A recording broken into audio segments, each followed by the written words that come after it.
फरवरी को अमेरिका ने इजराइल के कहने पर ईरान पर हमला किया। 40 दिन तक ये जंग चली, लेकिन जिस तरह से बड़ा नुकसान इजराइल का हुआ, इजराइल को पूरी तरह से ईरान के जरिए गजा बना दिया गया। ईरान जिसके ऊपर हमला ये कहते हुए किया गया था कि 2-3 दिन का खेल है, सारे बड़े लीडर्स मारे जाएंगे, उसके बाद सत्ता परिवर्तन हो जाएगा, अपना आदमी वहां पर सत्ता पर बिठा दिया जाएगा और ईरान अपने कब्जे में आ जाएगा। लेकिन ये बात ईरान ने पूरी तरह से गलत साबित कर दी। तमाम बड़ी लीडरशिप के खत्म होने के बाद भी, उनके शहीद होने के बावजूद भी ईरान डटा रहा और लगातार अमेरिका के जो बेस्ड हैं अरब देशों में, उनको उड़ाने का काम करता रहा, जिसके नतीजे में अरबों का विश्वास भी अब अमेरिका पर से पूरी तरह से खत्म होता नजर आ रहा है। और सीरिया से जिस तरह से अमेरिका ने अपने सारे बेस खाली कर दिए हैं, सीरिया को पूरी तरह से खाली कर दिया है, वहीं दूसरी तरफ नेतन्याहू के खिलाफ पूरी दुनिया में अब ये बात उठने लगी है कि नेतन्याहू ही सबसे बड़ा इंसानियत का दुश्मन है। क्योंकि अभी नहीं बल्कि इससे पहले भी जिस तरह से गजा में तकरीबन 2 साल तक हमले करता रहा और 70,000 से ज्यादा फिलिस्तीनियों को कत्ल किया गया, उन्हें शहीद किया गया, इन तमाम चीजों को लेकर के अब दुनिया खुल करके बोल रही है।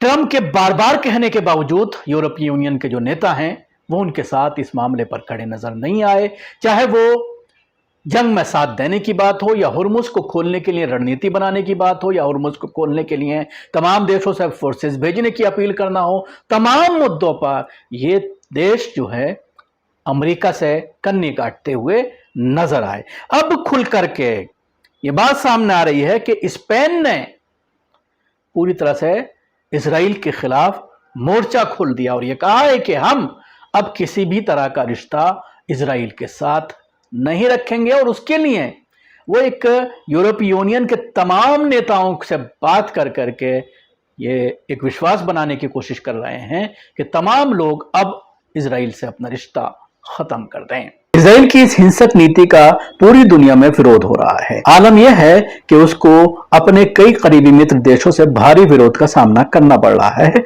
जिससे कई यूरोपीय देश भी शामिल हैं। इसी कड़ी में यूरोपीय देश स्पेन ने इजराइल के खिलाफ बड़ा कदम उठाने की तैयारी कर ली है, जिससे अंतर्राष्ट्रीय स्तर पर नई बहस छिड़ गई है। स्पेन के प्रधानमंत्री पेड्रो साnchez ने इतवार को कहा है कि उनकी सरकार यूरोपीय संघ के सामने प्रस्ताव रखने जा रही है कि इजराइल के साथ किया गया त्रिपक्षीय सहयोग समझौता खत्म किया जाए। यह प्रस्ताव मंगलवार को आधिकारिक रूप से रखा जाएगा।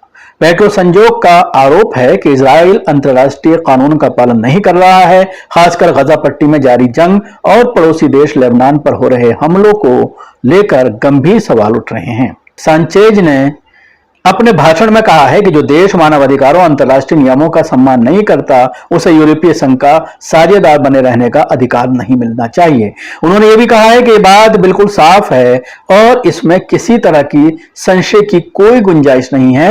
हाल ही में स्पेन, आयरलैंड और स्लोवेनिया ने मिलकर यूरोपीय आयोग को एक पत्र भेजा, जिसमें यूरोपीय संघ के विदेश मंत्रियों की बैठक में इजराइल के साथ इस समझौते पर चर्चा की मांग की गई है। स्पेन के इस फैसले से इजराइल की नेतन्याहू सरकार की बौखलाहट साफ नजर आ रही है। युद्ध अपराधों के दोषी इजराइल के प्रधानमंत्री बेंजामिन नेतन्याहू ने स्पेन पर पलटवार करते हुए उसे दिखावती रवैया अपनाने और शत्रुतापूर्ण व्यवहार करने का आरोप लगाया है। नेतन्याहू ने कहा है कि स्पेन लगातार इजराइल के खिलाफ कूटनीतिक मोर्चा खोल रहा है और ये स्वीकार्य नहीं है। यूरोपीय संघ और इजराइल के बीच साल 2000 में एक सहयोग समझौता हुआ था, जिसमें मानवाधिकारों के सम्मान की शर्त भी शामिल है।